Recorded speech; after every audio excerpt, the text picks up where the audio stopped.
Заштитната зона на изворите, односно бунарите на Лепенец, како таква е влезена во сите планови и на градот и на општината и е зона во која што е забрането било какво надземно или подземно работење. Таа се наоѓа од левата страна на Вардар. И таа е во најголемиот дел, зборувам географски, бидејќи ги знам и подземните мапи. Делов каде што се изведува третиот дел од градскиот парк, кој што ние имавме оригинална идеја со градоначалникот на Карпаш дека ќе биде околу 60-70.000 метри квадратни, де факто излезе дека е повеќе од 100.000 метри квадратни, е зона во која што не влијаат активностите за загрозување на безбедноста на бунарите. Напоменувам дека шут таму е фрлан од 1963 година на Ака. И облагородувањето на тој процес со поставување на квалитетна земја на основ на која што или ќе биде израснато зеленило.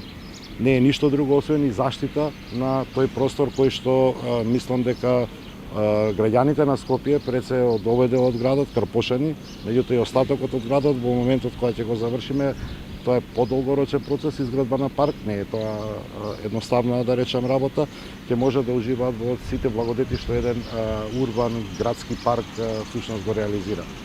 Добро е за нашиот град што можеби после 50-60 години предвидување на постоење на трет дел од градски парк во тој дел, конечно има луѓе што започнаа да го решаваат тој проблем и замолувам за повеќе верба во тоа што навистина го правиме, затоа што мислам дека решавајќи децениски проблеми кои што постоеле во вид на расчистување на депонии кои што традиционални биле, не знам во Ѓорче, не знам во Вардариште, не знам во Визбегово, ние работиме, тоа не е процес кој што може да го решите за еден ден, меѓутоа станува збор за луѓе кои што влегуваат во коштец со решавање на тие сериозни проблеми и тука мислам дека барем поголемиот дел од јавноста е веќе свесна дека овие градски и општински администрации, овие јавни предпријатија кои што сега се водат, се сериозно посветени на здравата животна средина. Така, само на кратко, значи велите дека тоа што таму шут се закопува под земјата нема да влијае на квалитетот на водата, затоа што е далеку. Така? Затоа што не допира, не е во сливот на базенот.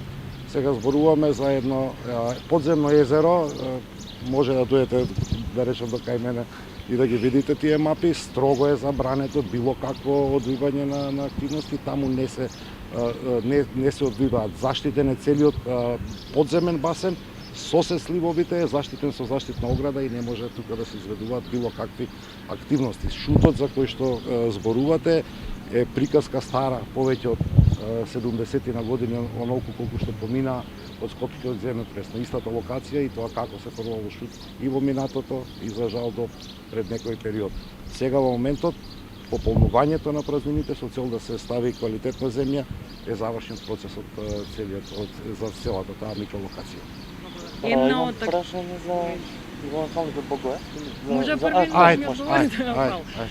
Една од моментално активните мерки за спречување на COVID-19 се и заселените контроли на секаде за да се спречи групирање. Се зборуваше дека може би во служба ќе се стават и комуналните редари, комуналните инспектори. До каде е тоа, бидејќи сега веќе немаме полициски час, заврши школската година, ќе има поголеми собирања по парковите и по улиците? Мора во тој процес да предначи полицијата. Не од друго, туку заради социолошкиот феномен на поведението на граѓаните.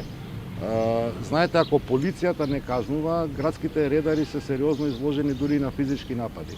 Ние во минатото имавме физички напади врз градските редари токму заради тоа што се обидуваат да ја практикуваат оваа работа, односно да ги опоменуваат граѓаните, дури да изрекуваат казни за неносењето на заштитната опрема. Меѓутоа, ако полицијата не ги казнува луѓето и дојде градски редар со значка, наидува на сериозна агресија кај граѓаните.